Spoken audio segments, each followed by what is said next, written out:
Hi, I'm Sue Mills. I'm an indie author writing character-driven love stories set in New England. I'm so glad you've joined Donna and me as we discuss all things bookish. Hey y'all, I'm Donna Madden. I am the author of sweet yet spicy small town romance. It's great to have you. Come on in and take a seat. Hey, I'm Sue Mills, and we are back for the first time in 2026. I'm an indie author, and I am going to chat tonight with Donna Madden. Donna, how you been? I've been good. It's been a while, Sue. Yeah, it has. I think this is our first time talking this year. I think so. Yeah. So how's your year gone so far? It has gone pretty well. I took the time at the beginning to really review last year, to set some goals for this year. And then in February, I went down to Tennessee and met with Emily Hensley from Small Fry Marketing. And we mapped out, we just busted out a lot of work. We mapped out my whole year, or at least a strong first half. And that was really good. I released a book on the 17th of February, Whispers of Discovery. That's doing pretty well. I probably had my best sales month ever from Amazon in February. So that was exciting. Yeah. So how about you? You know, it's been fun. It's been exciting. In Tennessee, we got hit by a ice storm. I don't know if you guys really heard about it. We did. Did you? Well, in Tennessee, I mean, you're from Vermont, right? Right. You're used to snow, whatever. We're not. So when we get hit by ice, we're not prepared. But then you have to add ice on top of ice on top of ice, and we lost power. I mean, it was thick. It was like inches of ice on the roads, on everything. So we were without power for 4 days here at my house. And it was like 0 and maybe low single-digit numbers in temperature. So it was very cold. And we were out of school for 2 weeks. I'm a school teacher. We were out of school for 2 weeks, just trying to thaw out, get things back going. So at first I was like, oh, I have all this time to write, but we had no internet. And what we had, my husband had to use because he was still working and he works from home. So he was on. But you figure we had no power. So we were all stuck up here in my office, 5 of us and the dog and the cat, all shoved up here, just trying to stay warm. So I enjoyed it because my boys were all hung out with us because they couldn't go anywhere. Do you have an alternative source of heat? We have a small generator for when we go camping. Okay. And we have property in Kentucky, so that's how we get power there. So we had our generator and plugged up, and we had that on the front porch, and so we had some space heaters plugged in. Oh, okay. And we had our Keurig up here because we had to have our coffee. We had to have our coffee. Usually, I have a cup of coffee with me when I'm on here, but so we had that. So I mean, we were good. My middle son has a tortoise. And the tortoise has to stay in 80-degree temperatures at all times. Oh, wow. And so the tortoise was up here also in a plastic tub with his space heater on. I mean, the tortoise had it because he had to stay in 80 degrees. We could all be in 40 degrees. It was all good. But the tortoise had to stay 80 degrees. So. Wow. I used to work for an electric company, and I have gone through storms like that where people were out of power from, say, Sunday through Friday or Saturday. Yeah. And a lot of people up here now have generators. They'll have like a whole house generator. That would be nice. Yeah. That would be nice. I'm pretty accustomed to that. Boy, it's a good feeling when the electricity comes back.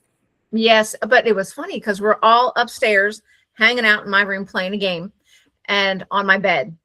Like 5 of us on a king bed and playing, I don't even know what. And all of a sudden the lights went on and we just all froze. It was like, what's that? Yeah. Oh my God. What's going on? So yeah, it was fun. Yeah, that's crazy. We have had a very cold and very snowy winter. And I work at a ski resort. And so it's been good. People have just raved. We've had a lot of new people come to the resort this year, and they just are ecstatic. They say they'll be back. So I have worked very hard this There you winter. go. But Yeah. outside of that, I have my next novella, my Linda Valley Book Club novella. I'm hoping to get that up on KDP. It's the pre-order goes live on the pre-order's live now, but it goes live on March 12th. So that will, I'm getting that done this week, and there you go. Okay. All right. Well, we thought that we would talk about grammar. So and this kind of came to me in the middle of the night. I do my best thinking in the middle of the night. And I woke up and I thought, we should talk about grammar. We should talk about em dashes. Because I'll be honest, before I started writing, I had never heard of an em dash. Now, I majored in English, strong concentration on grammar and that kind of thing, because I was going to be a teacher. That was many years ago. It was in the 70s. I don't know if grammar rules have changed. They have. Over the years. Yeah. So I don't remember hearing of em dashes. I'm sure they were around, but it's not something that stuck with me. And when I started writing, and I think the first time I had somebody read one of my books, they said, well, you could use an em dash here. What's an em dash? And now I know em dashes are very controversial. A lot of people think that if you have em dashes in your book, it's written by AI. And my last book came back from edits, line editing, with a lot of em dashes. I tend to use a comma if I'm setting off a thought in the middle of a sentence, because that's how they seem to be to me. I comma, thought, comma, and proceed on. And my editor took out almost all of those and made them em dashes. So you're an English teacher. Tell us about em dashes. Well, you know, when we talked about this, I decided that I would put together a presentation. Okay. Well, my presentation didn't come together because, you know, life happened, but I do have a Google Doc, and we're going to look at sentences. First, we're going to look at what Merriam-Webster dictionary calls an em dash. Okay. Okay. And what the purpose is. And then we're going to mess with some sentences and just talk about the purpose of an em dash and why you would use it. And when, I mean, because it's not, you can't use them in place of every comma, because commas are a pause. Yeah. And em dash is more of a hesitation. And I like to use them in my writing because my purpose is to get the reader to know that this is a pause, almost a complete stop, but the thought is continuing. And a comma is just a pause. Or sometimes you don't even pause. It's just a grammar thing that you need so we know it's right. Now, talking about commas, though, there is one comma that has changed since when you and I were in school. There was no comma before an and in a list of things. If you're going to the grocery store and you bought bread, comma, milk, comma, eggs, and cheese, and cupcakes, ignore my dog, there was no comma in front of that and. That is exactly my memory. You know, and I didn't even know it existed until I went back to teaching and I was observing someone's class and they use this comma. And after I was like, there's not supposed to be a comma there. She goes, oh, that's the Oxford comma. It's new. Oh, so it is a new thing. Okay. Because that was like 12 years ago. Yeah. So it didn't exist when we were in school. It didn't exist when I first started college. And somewhere that could be something else I research. I like to research. That could be something else. When did it come out? But I can tell you, in the English world, they're considering taking it back out. Oh, really? Yeah. I don't know why. I don't know the purpose. Let's just leave it alone. Yeah. Leave it alone. Yeah, really. So it is what it is. But anyway, do we want to talk about em dashes? Yeah, let's talk about em dashes first. Okay. And then maybe maybe commas will be another conversation. There. Well, there you go. Commas are done. That was the exciting thing about commas. Okay, here we have, and this is my citation. I just got it from the Merriam-Webster.com. Okay, because no one has a dictionary anymore. And what is an em dash? This just shows you that an em dash can function like a comma, a colon, or parentheses. Like commas and parentheses, em dashes set off extra information such as examples, explanatory or descriptive phrases, or supplemental facts. Like a colon, an em dash introduces a clause that explains or expands upon something that precedes it. So this shows you it is a thing. It has a purpose. It is a thing. Now, this is what right here is what most of us writers use it for. An em dash can mark an abrupt change or break in the structure of a sentence. Now, I like this sentence. Mabel the cat. We're going to talk about this and we're going to see what it says. Mabel the cat was delighted with the assortment of pastries the new bakery featured, but Harry the dog, he felt otherwise, for the bakery did not offer cheese danishes at all.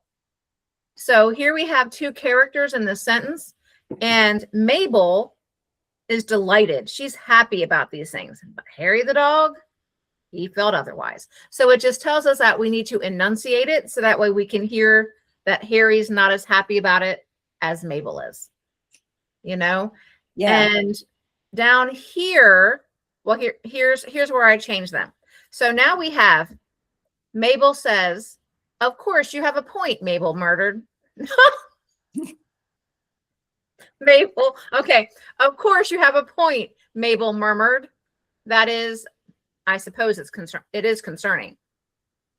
But if we change that to a comma, "Of course you have a point," Mabel murmured. That is, I suppose it is concerning. You don't even have to pause. So if you it's better with the em dash. Exactly, because that tells your reader there is a complete pause here. And it's not a period because we know the thought is continuing, but it's important. So em dashes have a purpose. You can use in place of commas to emphasize or draw attention to something. And here's another one. The bakery's significantly broad hours of operation, 6 a.m. to 6 p.m. certainly showed concern for customers' manifold circumstances. So it's like there's a purpose compared to this, which it doesn't show that it's really important. Okay, so it kind of emphasizes. Yes, it's a total emphasis on whatever it is. And it's so when you want to emphasize what's going on and make sure people take a pause, take a stop, really focus on this section, you do that where commas just make you pause and move on. Okay. Nothing more important, So an em dash makes the reader, if they're reading it correctly, there's a purpose and makes them stop and see there's something else here. Now, something else I learned in my em dash research is that it used to be back, before computers, it used to be here. Let me go ahead and stop sharing. It used to be highly used even before. Some of the most popular authors are Emily Dickinson in her poetry, very large em dash user at the end of the sentences, and also Jane Austen. Okay, I'm reading Pride and Prejudice right now. There you go. So I'll start trying to notice that. There you go. And then another one who we know now, people, if you haven't read J.K. Rowling, you need to do it. But her Harry Potter series came up in the list of books that use high use of em dashes. And so you and I both grabbed right before we started talking. Yeah. And I mean, I can just randomly open it. Yep. And there's an em dash at the bottom of this page. You can't see it when I hold it up, but there's an em dash on page 101 at the very bottom. We can turn it again. I'm just randomly turning the pages, and there's an em dash on page 130. Okay. It said they're the best. Although I know, of course, that you Britons set Much Store by Ollivander. So they're talking about the wands there. So it's like, there's that. And I'm going to just randomly turn 1, 2, 3, page 198 and 199 have 3 M dashes. Yeah. And I actually brought up the same book that you did. Uh-huh. And then I also brought up the first one, the very first one, because I thought, well, I wonder if that was an evolution in her writing, because I know I feel like my writing has evolved a lot. Oh, absolutely. Over just a few years. And every single page, I can go to any page. And I've got one there, and now I've skipped up like 40 pages, and gosh, these 2 pages, there's 1, 2, 3, 4, 5, in 2 pages. What I do find interesting. And I'm on page 244 and there's 7. Yeah. That's a lot. And I don't know about you, but there was no AI. Was there internet when she first wrote this? This is, the last one. What year was it copywritten? 2007. The Sorcerer's Stone came out in 1997. If there was internet, it was a dial-up. Oh, it was sketchy. It was awful. Right. So yeah, and I think what's interesting in her use of writing, I mean, that's her style of writing, obviously, is these books are wildly popular. Yeah. And it's not totally, I mean, the story is the big part, of course, but part of, I think, what keeps people reading is the style. So that's very interesting. Yeah, but I think the big thing is there's a huge, especially with indie authors, there's a huge group of people who are against anything AI. And so as an indie author, we're scared to put M dashes anywhere on our books or in our books. And I say on our books because my blurb, where else?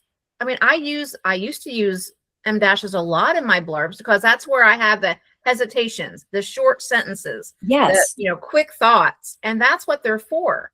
But now I'm scared to use them because I don't want people, oh, it's AI. You don't want it to stand out for the wrong reason. Exactly. I mean, do they not read Harry Potter because, oh, there's M dashes, it didn't exist. Right. Right. AI didn't exist when Harry Potter was out. So, and there is a purpose.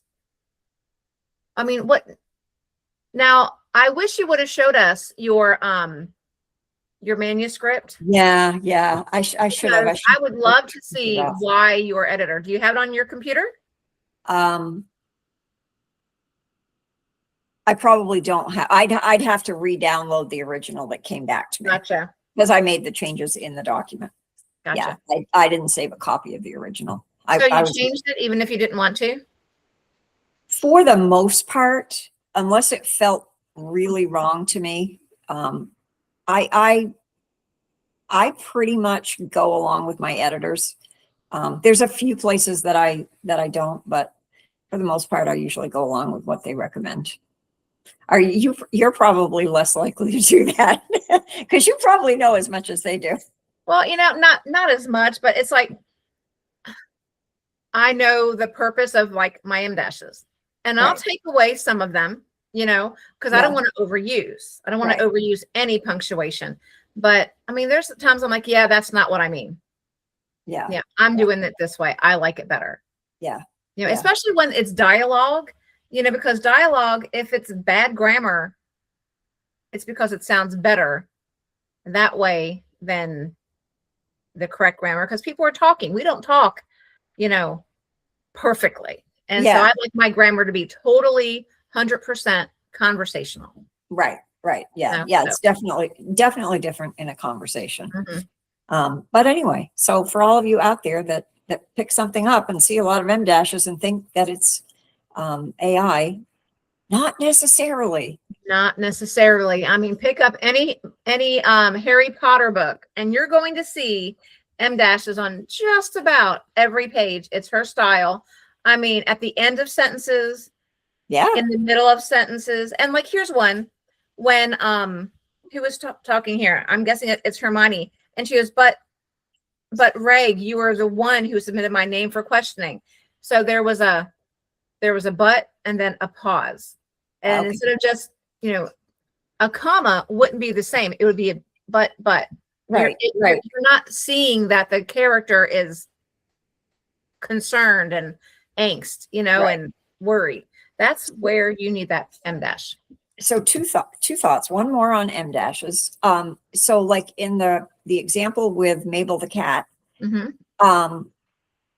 I think all of my edits that came back with M dashes, it was M dash at the beginning, M dash at the end. I don't think I had any that were just a single M dash. So it surprised me when you had that, because I was kind of thinking, okay, they've got to be one on each end of the pause.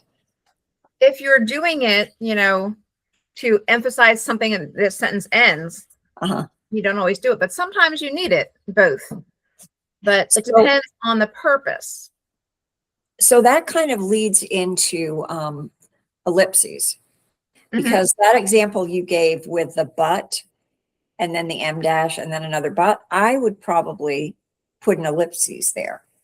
Or at the end of a sentence, I would put an ellipses. Right. I would never think to put an M dash at the end of a sentence. I think it depends on the voice and your feeling. If you're like, but, and you're not sure about where you're going, ellipses would be better.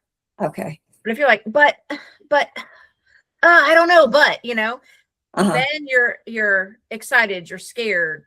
The M dash shows that more, because an ellipses means like you're fading away in your voice, or you're pausing and someone else is going to pick up, but you're not excited. You're not way up here in drama, Okay. You're just sort of, okay. And you go off. Right. Yeah. Or sometimes it's, well, she said as she, whatever. And then you start back up, and then there could be ellipses. So it depends on the voice you want your character to have and the feeling you want behind it. Okay. If they're unsure or sad or quiet, the ellipses works. But if they're excited and you need to get it done, or they're scared, or that's just my thing, because you can read it differently. Right. What else was I thinking about? Hyphens. I got a lot of words back with made into hyphenated words rather than two words, which surprised me. Or maybe I don't think I had them as one word and had them split with a hyphen. Well, like where hyphens are fun. And I just noticed in the novella I'm finishing, I have a lot. It's like when you have two adjectives that you want to be one word, you add a hyphen. Now they're two adjectives becoming a word. And I wish you would have, I could have found some examples of this too. Yeah. But like numbers 33 need a hyphen. That's just correct. But like I can't think of anything right now, but when you have two separate words, but you want them, they'll mean more if they were brought together. The hyphen brings them together, even though they're two words. Yeah. So that numbers is an interesting one, because I remember learning that the rule for numbers, excuse me, was that you wrote them out up to, I thought it was 10, or it might have been 100. That once you got, bless you, to that, then you could use the actual number. And I use numbers a lot. And when I got my very first edits back, it was all of those numbers were written out. I think it's because it's fiction. Okay. And in research, anything over 100, you can write the number. or if it's like percent, like 10%, because it's a mathematical equation, you write them out. You write the actual number. But because it's fiction, if it's 8 o'clock or 800, you write out 800. Okay. And I think it's because our brains, when we're reading, we continue reading words smoother than if we have a number thrown in there. It jolts you. So what are you learning? Last night I was writing. I'm writing this is an interesting exercise. I'm writing a short story, and it is set in 1987. Oh wow! So that's pretty interesting. That would be my high school. I was a junior in high school in 87. Oh, okay. Well, my characters are seniors. Okay. And so one of them is getting her acceptance letter to a college. And so I had the letter read, we're happy to welcome you into the Smith College class of, and then I thought, do I want to write out 1991, or do I want to write 1991? I wrote it out. I think that would be okay saying 1991. Okay. I did write it out. And I figured, okay, this is going to go through an edit, and they'll fix it if it should be something else. It's really interesting because there's no internet. There's no cell phones. There's no texting. Do they have a quarter in their purse to make a pay phone call? That is going to happen. Toward the end of the book, they're going to make a call with a payphone. But or they could also always do it collect and have to talk to the operator. Really bring it back, Yeah, that was my first job. Really? I was a telephone operator. How cool is that? Yeah, wow. I did that all through college. And then for a few years after, it paid well. Wow. Okay. It was kind of boring, but it did pay well. It did well back then. Make sure we say that. Okay. Right. Yeah. Just like they don't even exist anymore. Yeah. No. Right. No. So the female character is at home, and she's gotten this letter, and she knows that it's either an acceptance or a rejection letter, and the boyfriend's going to come over. And I started out having him say, I got here as fast as I could after I heard from you. And I'm like, well, no, how would he have heard from her? How would he have heard from her? It's like the afternoon after the end of school. How would he have heard from her? So I had to rethink that whole thing. And it's just like, he comes over every afternoon because she passed her note in class, and or she passed him a note, she stuck it in the locker. So there you go. Yeah, that's communicated. Yeah, but she wouldn't have known that the thing was at home. The piece of mail's at home. It's really interesting. It's pretty interesting to go back like that. So what other punctuation? I mean, that's basically the big well, right now the big punctuation is the em dash. All the crazy about if you use an em dash, it's AI. Right. And I would love to know our listeners' thoughts on that.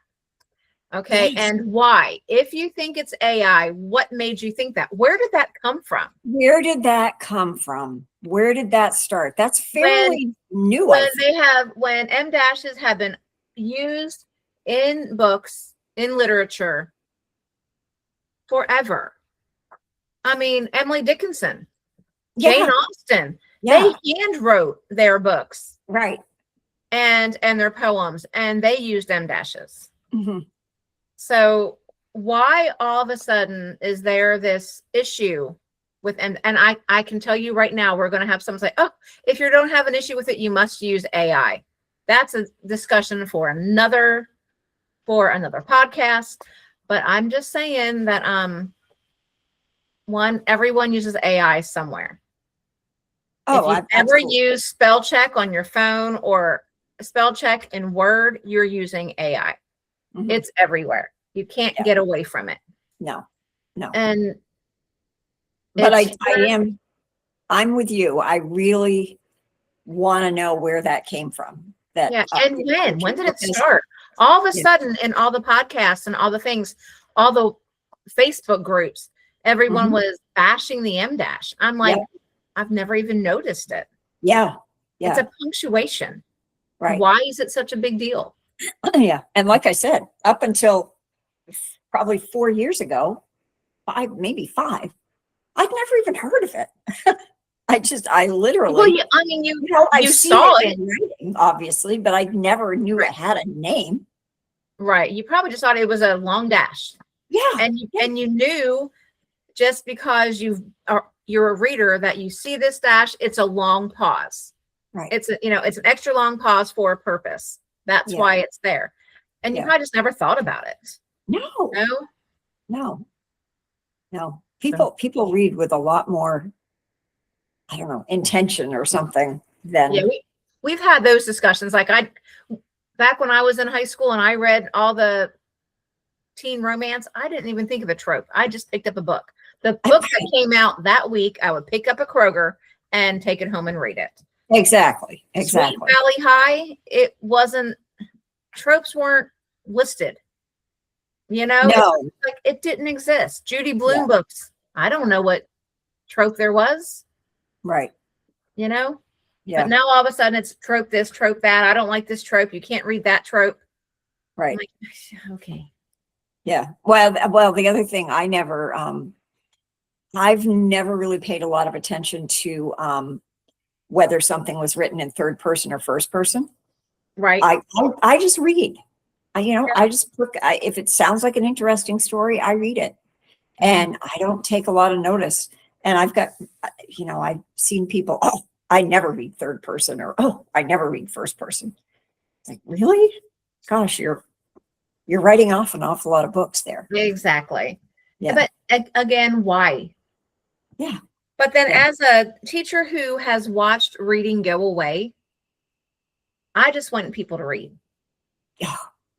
And so when we look at all these issues we've talked about, the punctuation issues, the POV issues, the trope issues, it's like, just read. Just get back to reading and not worry about anything. It's the power of the written word. It is the power of a story. You're supposed to go somewhere. It's supposed to get you away from this mess of a life. Right. To And- transport you. Yes. And Yes. you're supposed to see things. And I mean, if you're from the city, read my books. It's a small town. If I'm from Tennessee, I can read your books and see what it's like up in New England, Right. Right. because that's what it is. And if I've never been to Alaska, but I have lived in Alaska, but if I've never been there, I could read a book taking place in Alaska and be transported to Alaska. Uh-huh. And not to mention a book in Australia or somewhere where I've never been and will probably never be able to go. But it's like, I need to see that stuff through books. Did you have you read the Thornbirds? No. Oh, The oh. Thornbirds, like that old series? No, it was a book. Oh, okay. Yeah, I mean, I think they made a A mini TV series series. out of it. Yeah. But the book is, it's a looked big at it. book. It's thick. Okay. And it was came out in the 70s. Mm-hmm. And it's very, very good. Although I watched the miniseries it on made real me, TV. yeah, Back it in the made day. me decide I did not want to live in Australia because, Really? oh my gosh, they have terrible, in this book, they had terrible fires. They had wild boars. Well, they have big spiders. I've seen pictures. Yeah, I said, whoa, I do not want to live in Australia. She didn't make it very appealing sounding. Oh, there you So, go. yeah, you should read it. I will put it on my long list of Oh. things to read. My list is so long, and Mhm. it's all right now. It's all kind of classicals. Like I said, I'm reading Pride and Prejudice. My husband and I are reading together The Three Musketeers. Oh, wow.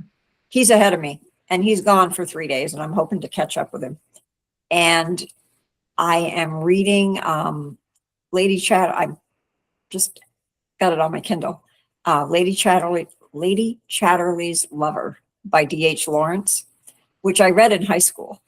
And someone I follow on social media has written a retelling. And I thought before I read her retelling, I want to read the original again.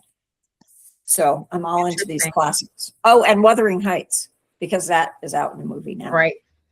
I bought that in the airport. Yeah. There you go. Yeah. All right. So I guess we would just want you guys to drop your comments. Let us know what you think. And come back and hang with us again. Yeah. And if you like what you hear, share, comment, like, subscribe. We love to have new listeners all the time. And I think this conversation is really topical. It's very current. Oh, it is. So, it is. Yeah. Share it with your friends.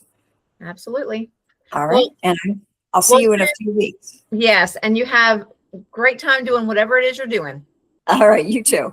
All right.